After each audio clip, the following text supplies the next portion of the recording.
Varicose veins కి సరైన చికిత్స కోసం సంప్రదించండి ఎవిస్ హాస్పిటల్.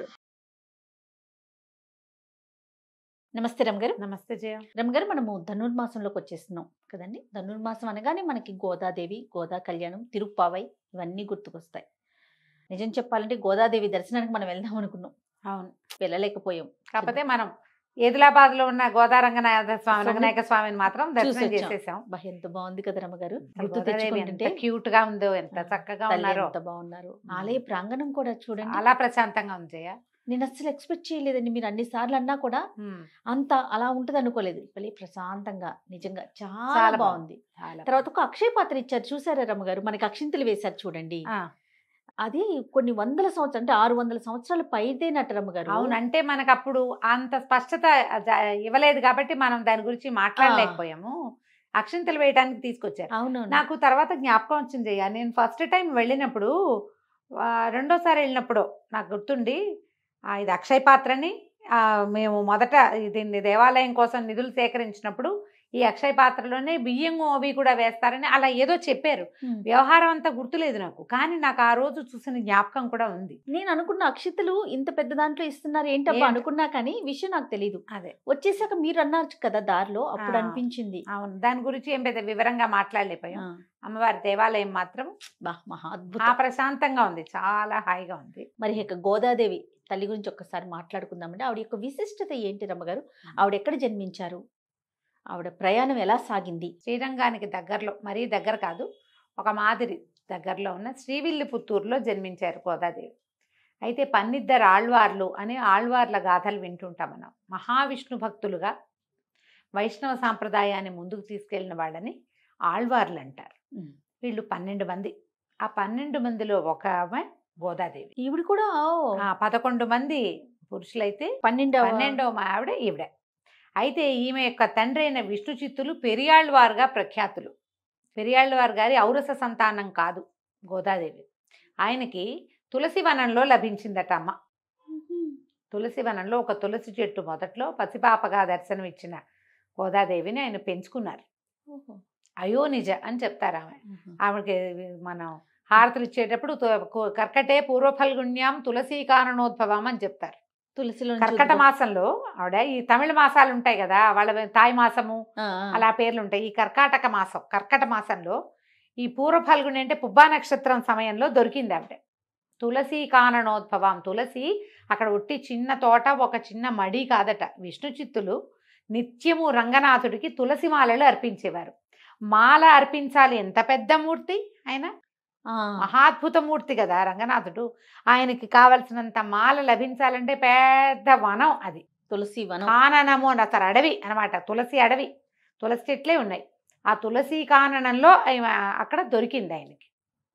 దొరికితే ఆయన కోదై అంటే పూదండ, తులసి దండను కూడా కోదై అనొచ్చు, కోదై అని పెట్టి ఆయన పేరు పెట్టుకుని పిల్లని పెంచుకున్నారు ఆ పాపని. ఆ కోదయ్యే గోదా అయ్యింది. అయోనిజ. ఆమె సీతాదేవి లాగా. సీతాదేవి ఎట్లా లభించిందో, నాగేటి చాలులో ఎలా లభించిందో అట్లా తులసి వనంలో ఒక చెట్టు మొదట్లో పాదులో దొరికింది ఆమె. అట్లా లభిస్తే ఆమెను పెంచుకున్నారు. శ్రీవిల్లిపుత్తూరులో ఒక కృష్ణాలయం ఉంది, ఒక కృష్ణమూర్తి. ఈ చిన్నతనం నుంచి ఆవిడికి కృష్ణ భక్తి మెండుగా ఉన్నది. చిన్నప్పుడు, ఇప్పుడు మన ఇంట్లో ఏం పని చేస్తున్నామో మన పిల్లలు అవే పనులు నేర్చుకుంటారు కదా. ఈ రోజు మాలల పువ్వులు, పుష్ప సంచయము పువ్వులు ఏరటము, కోసుకురావటము, తులసిని తీసుకురావటము, దండలు అల్లటము క్రమంగా ఆవిడ నేర్చుకుంది. నిత్యము విష్ణునామ సంకీర్తన వినిపించే ఆ ఇంట్లో వల్ల ఆ అమ్మాయి, ఆవిడ కూడా, ఆ పాప కూడా అట్లా విష్ణునామ సంకీర్తన అలవాటైంది. విష్ణువు నుంచి కృష్ణుడని, రాముడని అనేక రకాల రూపాలు ఉన్నాయి విష్ణువుకి. ఆ రూపాలలో కృష్ణ స్వరూపానికి ఎక్కువ ఆకర్షితురాలయ్యింది. ఈవిడ ఎప్పుడు జన్మించింది? 8వ శతాబ్దంలో. 8వ శతాబ్దం నాటి గోదాదేవి పాడిన తిరుప్పావైని మనం 24లో కూడా, 2024లో కూడా పాడుకుంటున్నాం. 2024 అంటే ఎంతని చెప్పాలి? ఇంచుమించుగా ఇవి 1200 సంవత్సరాల పాతవి తిరుప్పావై. 20వ శతాబ్దంలో ఉన్నాం కదా మనం, అంటే 21st సెంచరీ అనాలనుకో మన దాన్ని కదా. ఈ 1200-1300 సంవత్సరాల క్రితం భగవద్ రామానుజుల కంటే పూర్వజ ఈవిడ, అంతకంటే ముందే జన్మించారు ఆవిడ. ఈ రకంగా ఇలా పెరిగిందనమాట. అయితే అప్పటికే ఆడపిల్లలకి విద్య నేర్పించే విధానం ఉన్నది జయ ఆ కాలంలో. లేకపోతే ఆవిడ ఇంత కవయిత్రిగా ఎలా అయ్యింది? కవిత్వం కదా తిరుప్పావై అంతా. అవును. భాషా సంకలనము, భాష, కవిత్వము, భగవంతుణ్ణి అర్చించేలాంటి ప్రత్యేకమైన విధానము, ఇవన్నీ ఆ శతాబ్దాల్లో ఒక బాలికకి వచ్చినాయంటే చిన్నప్పుడు 12-13 సంవత్సరాల పిల్లప్పుడు, ఏదో 25-50 ఏళ్ళు లేవు అప్పటికి, చిన్నతనం. ముగ్ధ ప్రణయంతో భగవంతుణ్ణి పిలవడానికి ఇంత కవిత్వం రాసిందంటే ఎంత చదువు నేర్పించి ఉంటారు ఆమెకి. అందరినీ ఆ పాటలు పాడుతూ పిలుచుకెళ్ళిందట. భాగవతంలో ఒక ప్రత్యేకమైన విధానాన్ని చెప్తారు. కాత్యాయని వ్రతం చేస్తారు గోపికలు అని. ఈ భాగవతం ఎప్పటిది? మన ముందు యుగం నాటిది కదా, ద్వాపర యుగం నాటిది. ఈ కాత్యాయని వ్రతం ఏంటంటే భగవంతుడినే తమకి భర్తగా కావాలని గోపికలు కోరుకుంటున్నట్టుగా అమ్మవారి విగ్రహం మట్టి ఇసక కలిపి కాత్యాయని దేవి విగ్రహం చేసి మార్గశిర మాసంలో చేశారు వాళ్ళు. చేసుకుని రోజు అర్చన చేసి చెరువుకి వెళ్ళటం, యమునా నదికి వెళ్ళటం, స్నానాలు చేయటం, అమ్మవారిని విగ్రహం చేసుకోవటం, ఆమెను పూజించడం యథాశక్తిగా, మళ్ళీ ఇంటికి తిరిగి వచ్చేయటం, మళ్ళీ మర్నాడు పొద్దున్నే నది స్నానం చేయటం, గోపికలందరూ కలిసి వెళ్ళి కాత్యాయని వ్రతం చేశారని స్పష్టంగా చెప్పబడి ఉంది. ఈ కాత్యాయని వ్రతం లాగానే మన గోదాదేవి కూడా శ్రీవ్రతం, శ్రీనోము అని చెప్పి ఈ ధనుర్మాసం మొదలవగానే ఈ 30 రోజులు 30 పాసురాలతోటి చెలికత్తల్ని మేల్కొల్పి కృష్ణసేవ చేసుకుందాము మనము అని చెప్పి ఈ రంగనాథుడి దేవేర్లలో ఒకరైన నీలాదేవి స్థుతి కూడా మనకు అందులో కనపడుతుంది. రోజుకు ఒక రకంగా ఆయనని వర్ణించటము, అతనిని పూజించడం వల్ల మనకేం లభిస్తుందో చెప్పటం, ఒక్కొక్క పాసురంలోనూ ఒక్కొక్క అర్థం. దాదాపుగా 8 లైన్లు ఉన్నటువంటి 30 పాసురాలు ఆమె పాడింది. ఆమె పాడిన ఆ పాసురాలని జనం అంతా పాడుకున్నారు. అయితే ఈవిడ ప్రస్తుత గాథలోకి వస్తే ఈవిడ ఏం చేసేది, కొంచెం వ్యక్తత వచ్చిన తర్వాత స్వామివారి కోసం అల్లిన మాలను చూస్తే ఒక వ్యామోహం కలిగేది, ఆమెకు సంతోషం కలిగేది. ఆయననే తన భర్తగా భావించేది, కృష్ణ స్వరూపాన్ని. ఆ పరమానందంలో ఆ మాల ధరించి చూసుకుని తన మీద చూసుకుంటే తనలాగానే స్వామివారు ఉంటాడని. అదే ఎంత వంపులు తిరిగి మాల తన మీద తిరిగి ఉందో స్వామివారి మేలు మీద కూడా అది అలాగే ఉంటుంది. ఎంత అందంగా ఉంటుందోనని అద్దాలు ఉండేవి కావేమో, ఆవిడ నీళ్లలో ప్రతిబింబాన్ని చూసుకునేదట. అద్దాలు లేకపోయి ఉండొచ్చు. అయితే ఈరోజు మాలలు వెళ్ళేవి, ఈమె వేసుకునేది, ఆ మాల వెళ్ళిపోయేది. ఒకనాడు అర్చకులు చూసి దాంట్లో ఒక పొడుగాటి కేశపాసం ఉన్నదని గమనించారు, పొడుగు వెంట్రుక. ఎప్పుడైతే ఇది గమనించారో ఏదో అపరాధం జరుగుతుంది. మామూలుగా కూడా స్వామివారికి సమర్పించే మనమే ఒక వెంట్రుక వస్తే మనం తప్పుగా భావిస్తాం. భగవంతుడికి ప్రత్యేకంగా పవిత్రంగా సమర్పించే చోట ఎంత పరమ పవిత్రంగా పంపాలి వాటిని. అవునండి. అప్పుడు విష్ణు చిత్తులకి తెలియజేశారు. ఆయన, నేను ఇంత జాగ్రత్తగా చేస్తా, అమ్మాయి మన ఇంట్లో ఇంత శుభ్రత ఉంటుంది, వెంట్రుక ఎలా వచ్చిందని చూసుకుని తన కూతురే అది ధరిస్తోందని తెలుసుకున్నాడు ఆయన. విష్ణు చిత్తులే తెలుసుకుని అమ్మాయిని వారించబోయారు. మాలలు సమర్పించలేదట. సమర్పించకపోతే రంగనాథుడు కల్లోకి వచ్చాడట. మర్నాడు ఈమెను ధరించద్దని మంచి మాలలు పంపిస్తే ఈమె మీదకి ఇంకా రానివ్వల. ఆయనే స్వయంగా చేసుకుంటే, నాకు ఈ మాలొద్దు, నువ్వు కట్టిన మాలొద్దు, ఆ విడిచిన మాలే కావాలి నాకని అడిగాడు స్వామి. ఆ మాల ఎవరైతే ధరించారో ఆమె ధరించిన మాలే నాకు సంతోషాన్ని కలిగిస్తోంది, పరమాహ్లాదంగా ఉంది, నాకు అదే అలాంటి మాలే కావాలని ఆయన అడిగాడని చెప్తారు గాథ. అయితే ఇది జరిగిందా జరగలేదా అంటే ఆమె పాడిన 30 పాసురాలు ఇప్పటికీ ఉన్నాయి. అయితే ఆ తర్వాత ఏం జరిగింది, ఆయనకి శ్రీరంగంలో పెద్దలకి ఆయన కల్లో కనపడి విల్లిపుత్తూరుకి ఒక పల్లకి పంపమని, అక్కడి నుంచి ఒక కన్యకామణి వస్తుంది, ఆమెతో నాకు వివాహం జరిపించమని అడిగాడట. స్వప్న దర్శనం అందరికీ ఒకేసారి వచ్చింది. అయితే ఈ అమ్మాయికి వివాహ సంకల్పం చేసినప్పుడు ఆమె, నేను కృష్ణుడినే అంటే రంగనాథుడినే వివాహం చేసుకుంటానని అడిగింది. అడిగితే తండ్రి భగవంతుడిని వివాహం చేసుకోవటం ఎట్లా కుదురుతుంది అని ఆయన చాలా బాధపడుతున్నాడు. ఈ మధుర భక్తి ఆయనకు ఉన్నది అదే, ఆయనకి సంసారం లేదు, ఆయనే పరమభక్తుడు, భక్తాగ్రగణ్యుడు.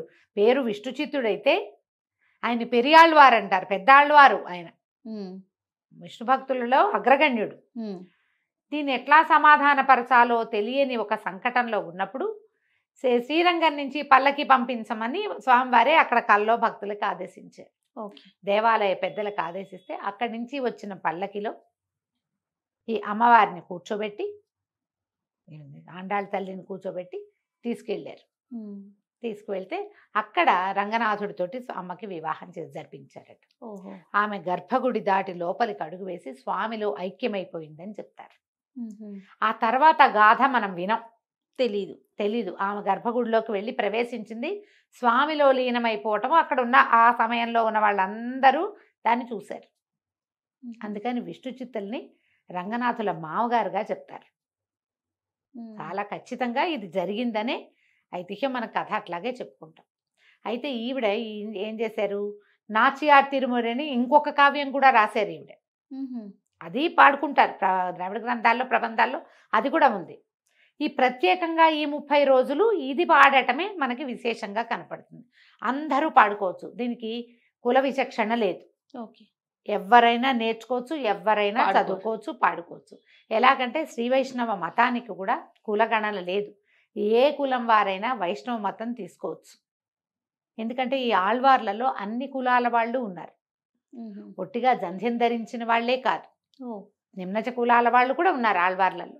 వాళ్ళందరినీ గౌరవిస్తారు. దేవాలయాల విష్ణు ఆలయాల్లో నువ్వు గమనించు, పన్నిద్దరు ఆళ్వార్లు అని ఆళ్వార్ల విగ్రహాలు కనపడతాయి. వాళ్ళందరికీ ఆళ్వార్ తిరువడిగలే శరణమని ఆళ్వార్లని మొదట మొక్కి తర్వాత భగవంతుడిని మొక్కాలి. వారిని చూశాక వీళ్ళని చూడాలి తప్పకుండా. ఆళ్వార్ సన్నిధి ఉంటే చూడకుండా రాకూడదు. వాళ్ళే ఆద్యులు, ఈ భక్తి ఈ రకమైన మార్గానికి ఆద్యులు వాళ్ళే. అయితే ఈ మాట ఈ పాటల్లోనే మనకి కనపడుతుంది. కూడారై అని ఒక పాసురం. ఈ కూడారై పాసురం రోజున గంగాళాల్లో పాయసం చేయించి నివేదన చేస్తారు. కాగుల్లో, బిందెల్లో, పాత్రల్లో కాదు, అది గంగాళపు షేపులో ఉంటుంది. ఆమె మొక్కుకుందట, అండాళ్ళ తల్లి 1000 గంగాళాల పాయసాన్ని నివేదన చేస్తాను నీకని మొక్కు. అయితే ఆ మొక్కు తీరకముందే ఈ 30 పాసరాలు అవగానే ఆమె రంగనాథుల్లో గోదా కళ్యాణం రోజున లీనమైపోయింది. ఆమె మొక్క అలాగే ఉండిపోయింది. ఆమె తర్వాత 200 సంవత్సరాల తర్వాత జన్మించిన భగవద్ రామానుజులు ఆ మొక్కు తీర్చారు. 1000 గంగాళాలతో పాయసం చేయించి నివేదన చేశారు స్వామికి. అందుకని ఇప్పటికీ కూడా కూడారై అని కూడారై పాసురం రోజున తప్పకుండా దేవాలయాల్లో కూడా కనపడుతుంది. చాలా మంది వైష్ణవులు ఇళ్లలో చిన్న గంగాళం చేయించి పెట్టుకుంటారు. వెండిదో ఇతడిదో వాళ్ళ శక్తిని ప్రకారం దాని నిండా పాయసం పోసి నివేదన చేస్తారు. కూడారై ఇది ప్రత్యేకంగా తెలుసు అందరికీ. తర్వాత గోదా కళ్యాణం జరిపిస్తారు. ఆ 30వ రోజున గోదా కళ్యాణాన్ని జరిపించడం, అది ముందు ఇంచుమించుగా ఎప్పుడు చేస్తారు, మన భోగి పండుగ రోజున చేసేస్తారు. విశేషమైన పాసురము జరిపిస్తారు, ఈ గోదా కళ్యాణము చేయిస్తారు. అమ్మ ఈ గోదాదేవి ఆయనలో ఆ రోజు లీనమైపోయిందని కథ చెప్తారు. ఈ గోదాదేవి కళ్యాణం కూడా ఇప్పుడు మనకి ఏటా శ్రీరంగంలో కూడా అలాగే చేస్తారు. అయితే ఇంకా ప్రత్యేకతలు ఏంటంటే, ఈ 30 రోజుల పాటు తిరుమలలో మలయప్ప స్వామివారు చిలుకని ధరించి ఊరేగుతారు. తిరుమాడ వీధుల్లో ఊరేగుతారు. తర్వాత ఈ 30 రోజులు సుప్రభాతానికి బదులుగా తిరుప్పావయ్యే స్వామివారికి వినిపిస్తారు. ఇట్లా ప్రత్యేకంగా జరుగుతుందన్నమాట. అయితే ఈ రంగనాథుడు కళ్యాణాలు చాలా విశేషంగా కనబడతాయి. అవకాశం ఉండి మనం వెళ్ళగలిగితే ఎప్పుడో శ్రీరంగం వెళ్ళి తప్పకుండా స్వామివారికి జరిగే సేవాకాలాలని మన శక్తి మేరకి మనకి చేతనైనంతగా ఎప్పటికీ ప్రాప్తుందో చూపిస్తే బాగుంటుంది. అయితే ఇప్పటికీ కూడా శ్రీవిల్లిపుత్తూరులో ఒక దేవాలయం కట్టారు. అప్పుడున్న కృష్ణ ఆలయం ఉంది కదా, ఆ శ్రీవిల్లిపుత్తూరులో గోదాదేవి, శ్రీకృష్ణుడు, రంగనాథ స్వామి రంగనాయకుడుగా కనపడతాడు. పక్కన మనకి పెరియాళ్వారు ఉన్నట్టుగా సన్నిధి దర్శనమిస్తుంది. మనం అదే సన్నిధిని మనం ఎదులాబాద్లో చూసాం. అలాంటి దర్శనమే ఇచ్చేలాగా ఆళ్వార్లు కూడా పక్కనే, పెరియాళ్వార్లు కూడా కన్యాదానం చేసిన పెరియాళ్వారు కూడా పక్కనే నిలబడి ఉన్నట్టుగా మనకి దర్శనం, మామగారితో కలిసి ఉన్నారు అంతే కదండి. ఇవి శ్రీవిల్లిపుత్తూరులో అలాగే కనపడుతుంది. ఈ ఎవరైతే శ్రీరంగం దర్శనం చేయడానికి వెళ్తారో వాళ్ళందరూ తప్పకుండా శ్రీవిల్లిపుత్తూరుని కూడా చూడాలని చెప్తారు. తొలుత ఏ స్వరూపానైతే గోదాదేవి అర్చించి ప్రేమించిందో ఆ కృష్ణ స్వరూపం అక్కడ ఉన్నది. గోదాదేవి ఏదో దీంట్లో కొంచెం ముందు వెనకలు పాట భేదాలు, చిన్న వాక్యాలు తేడాలు ఉంటాయమ్మా. ఎటుపోయి ఎటొచ్చినా గోదాదేవి సారాంశం అయితే ఇదే. విష్ణు చిత్తుల వారి పుత్రిక. ఆమె అయోనిజ, తులసీవనంలో దొరికింది. రైట్. పాసురాలు వాడింది. ఆవిడ చెప్పినటువంటి ద్రవిడ ప్రబంధమైన తిరుప్పావైని ఈ 30 రోజులు శ్రీ వైష్ణవులు అందరూ చెప్పుకుంటారు. అది ఏది రాని వాళ్ళు చక్కగా తెల్లవారుజామున చేసేటువంటి ప్రసాదం పుచ్చుకుంటారు. ఏంటంటే తిరుప్పావై వేద సమానమైనది, వేద మంత్రాలు ఉచ్చారణ ఎప్పుడు చేయాలి? తెల్లవారుజామున పొద్దున్నే సూర్యోదయానికంటే ముందే ముందు. మొదలు పెట్టాలి. అందుకని తిరుపావైని కూడా ఈ తెల్లవారుజాము కంటే ముందే పొద్దున్నేనే చేయాలంటారు. సాయంకాలంలో తిరుపావై అనుసంధానం చెయ్యరు ఎవరు. అవును. అది అనుసంధానం చేయవలసింది తెల్లవారుజామున. ఈ 30 రోజులు తిరుపావైని అనుసంధానం చేసుకునే వాళ్ళు, అవకాశం ఉన్నవాళ్ళు, చేతొచ్చిన వాళ్ళు, ఆ సంప్రదాయంలో ఉన్నవాళ్ళు దాన్ని అనుసంధానం చేసుకుంటారు. లేదా కనీసం దేవాలయాలకు వెళ్ళి దర్శనం చేసుకుని తీర్థము ప్రసాదము పుచ్చుకుంటారు. ఎవరి అవకాశం ఉంటే వాళ్ళు విష్ణువాలయాలన్నిట్లలోనూ చక్కటి చక్కెర పొంగలి, చక్కటి వెణ్పొంగలి, దధ్యోదనము ఇలాంటివి తయారు చేస్తారు. స్వామివారికి నివేదన చేస్తారు. కూడారై పాయసం దొరికే అవకాశం ఉన్నవాళ్ళు అదృష్టం. మరీ అదృష్టవంతులు. నమస్తే. నమస్తే జీ.